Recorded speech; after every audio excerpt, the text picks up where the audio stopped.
Assalamualaikum warahmatullahi wabarakatuh. Selamat berjumpa kembali dengan saya Rizal dalam pelajaran seni budaya. Kali ini kita akan mempelajari lanjutan pelajaran dari yang pelajaran pertama. Sekarang kita akan belajar mengenai alat dan media untuk menggambar.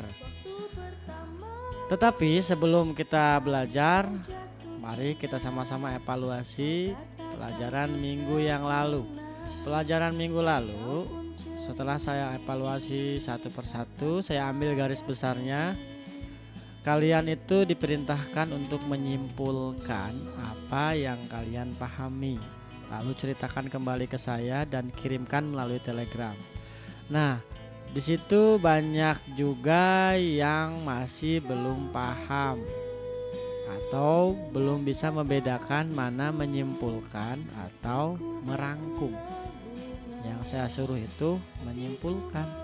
Artinya apa yang kalian pahami dari yang kalian pelajari itu diceritakan kembali ke saya dengan bahasa tulisan, bukan merangkum apa yang ada di buku maupun yang ada di internet, ya.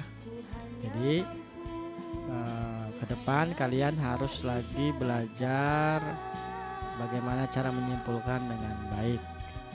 Oke, sekarang kita mulai belajar ya. Pelajaran kali ini kita akan membahas tentang media dan alat untuk menggambar. Ya. Seperti yang sudah kita pelajari minggu lalu, pelajaran kita itu adalah menggambar flora, fauna, dan alam benda. Nah, untuk menggambar objek-objek tersebut, maka kita membutuhkan alat dan media untuk menggambar. Pertama itu ada pensil. Pensil itu terbagi menjadi dua, ada pensil H dan ada pensil B. Maksudnya pensil yang berjenis H atau yang berjenis B. Apa bedanya? Pensil yang berjenis H itu hasil goresannya tipis, sedangkan pensil yang berjenis B goresannya tebal. Kenapa begitu? Karena bahan untuk membuat pensil H itu cenderung lebih keras, sedangkan bahan untuk membuat pensil B cenderung lebih lunak. Maka hasilnya menjadi berbeda. Pensil H itu tipis karena keras, pensil B itu tebal karena lunak bahannya.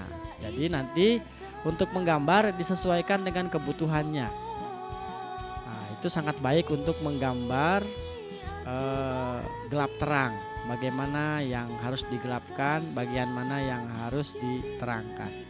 Nah, untuk membuat kesan terang, gunakan pensil yang mana, dan untuk membuat kesan gelap, gunakan pensil yang mana. Kalian bisa tebak sendiri, ya.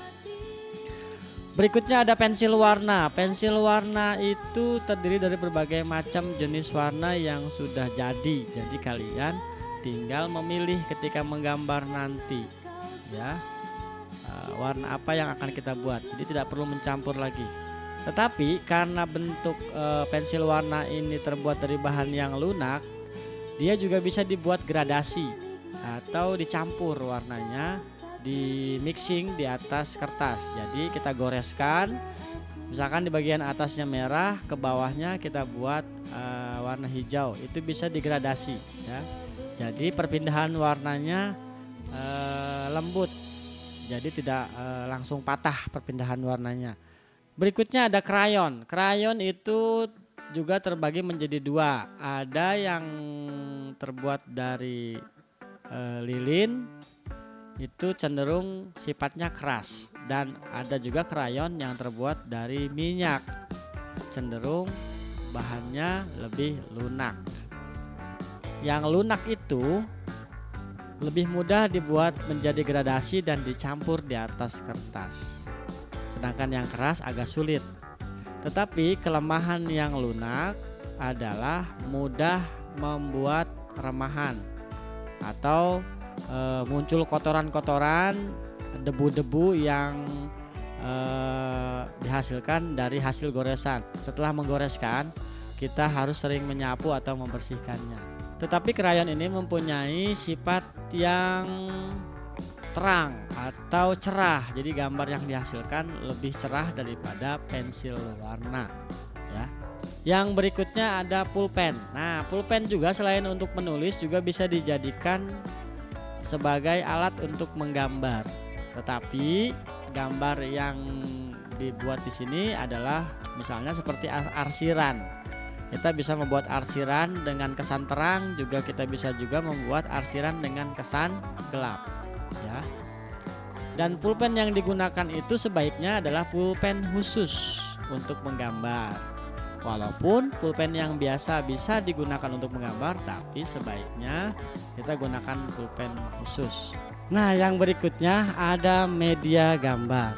Media gambar yang kita gunakan adalah kertas gambar. Walaupun banyak media gambar ya, berbagai macam media gambar, tapi yang sekarang kita gunakan adalah kertas gambar. Kertas gambar ini adalah berbentuk kertas yang tingkat ketebalannya di atas 80 gram, bisa sampai 120 sampai 150 gram. Kenapa menggunakan kertas yang tebal? Karena lebih mudah untuk digoreskan dengan pensil, pulpen, krayon maupun pensil warna. Oke, jadi singkat saja pelajaran kita kali ini mengenai media dan alat menggambar. Ya, tadi sudah kita pelajari. Yang pertama ada pensil, yang kedua ada pensil warna, yang ketiga ada krayon, ada juga pulpen, dan terakhir media kertas.